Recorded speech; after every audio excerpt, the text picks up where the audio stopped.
Yeah,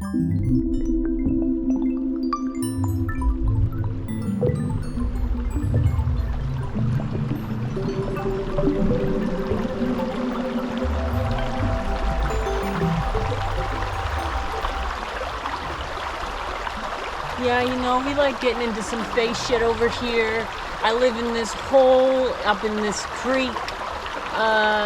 The neighbors don't bother me too much. They're pretty kind as long as we don't make too much noise after a certain hour. But like, all in all, trying to keep rent low, so it is what it is.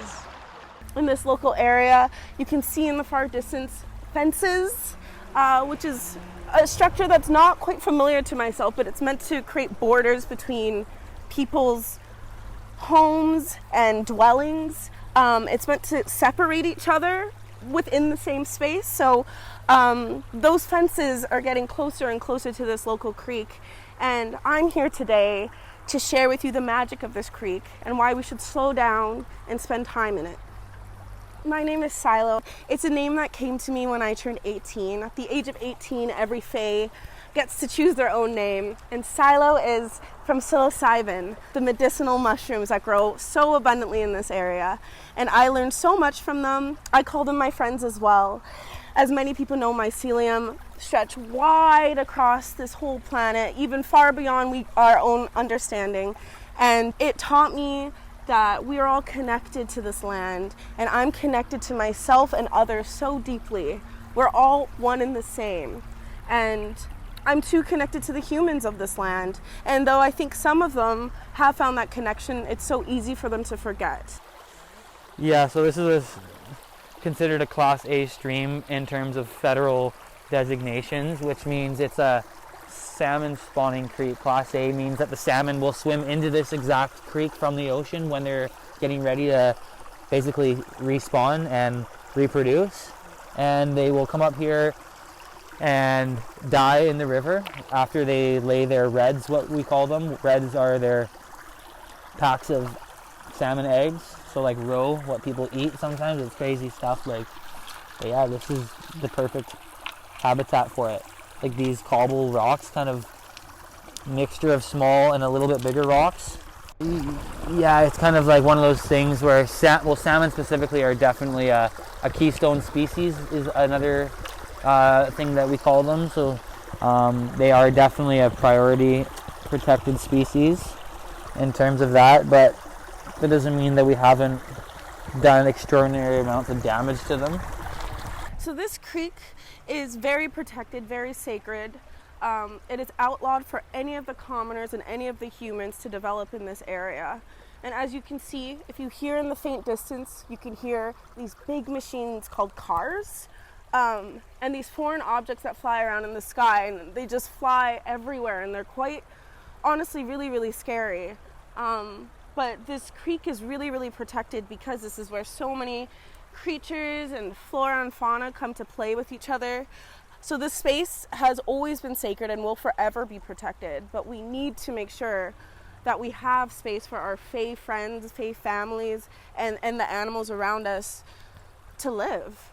And then I guess that's one of the things too, because we learn by like having a relationship with these plants, and then sometimes when you're using them, the plant spirits will talk to you. And then what we've been hearing a lot is that they're not doing well. In fact, they're dying, and it's really sad. And yeah, I think there are people around here that could put it better than me, but I think that's a lot of it.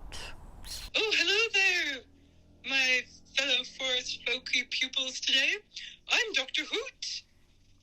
I live on this branch in this beautiful forest. However, my forest is not as lush as it once was.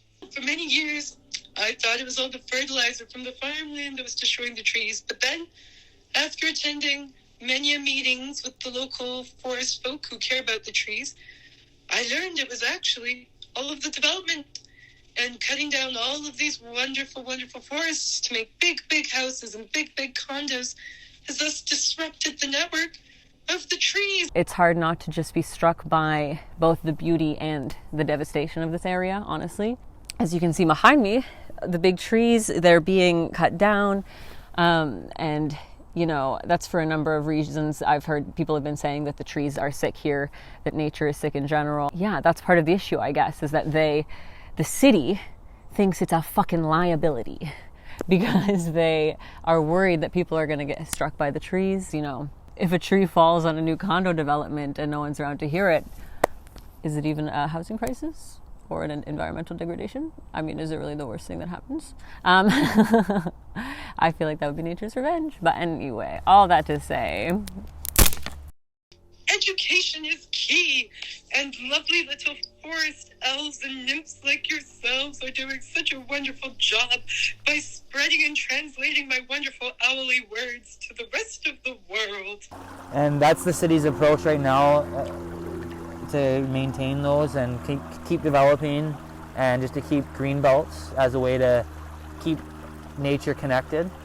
It's definitely better than nothing, but I don't think that's what we're dealing with today, is just trying to do better than nothing. I think we need to do better. yeah, I mean, I think there are a number of things that people can do. But the main thing is to just, you know, do your best, I guess. But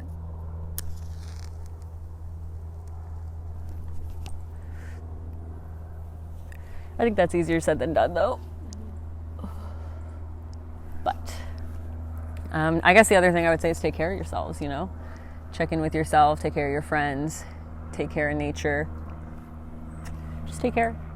And also, be kind to nature.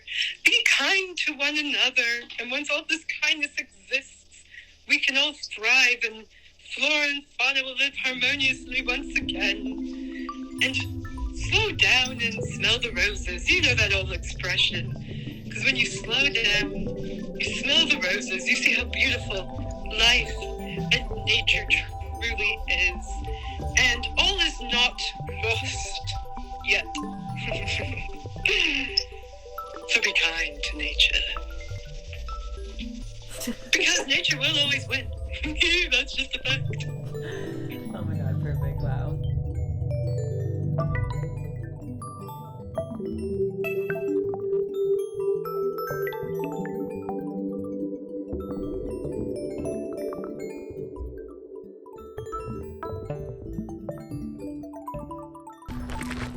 We started building more and more because we wanted to get closer and closer to where we were living. Because it was so beautiful. And then they built their homes. I get it, they need to live in, but Kind of. they're large, they're big, they're expensive. And we could just be like, yeah. This is actually an old house at one point. But I don't know where my narrative is Your going. ear is off also in the shot, babe. No! Yes. We can edit it in post. We can edit it in post. Is it bad if I swear? It's probably bad, isn't it? Whatever. He's a bad boy elf, right? And they replace them with smaller trees that aren't quite from the region, so they don't have the same communication as, wait, we gotta cut that. That sounds xenophobic. Let's try that again. Okay, we can take it from the top. A little bit of this. Get in there real close. It feels personal. It does feel very personal.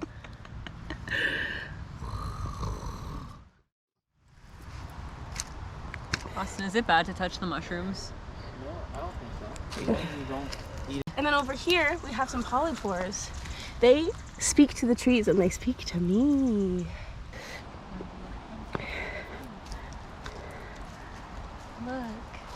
Look what we found. What did you find? It's an Amanita mysteria. You want a bite?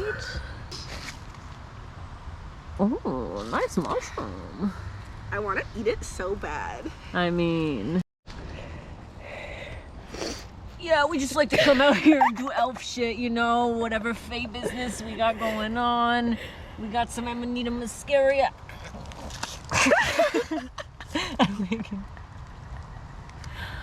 Oh. Can you see my ears? Yes. Does it look like I'm licking it? Yeah, it is.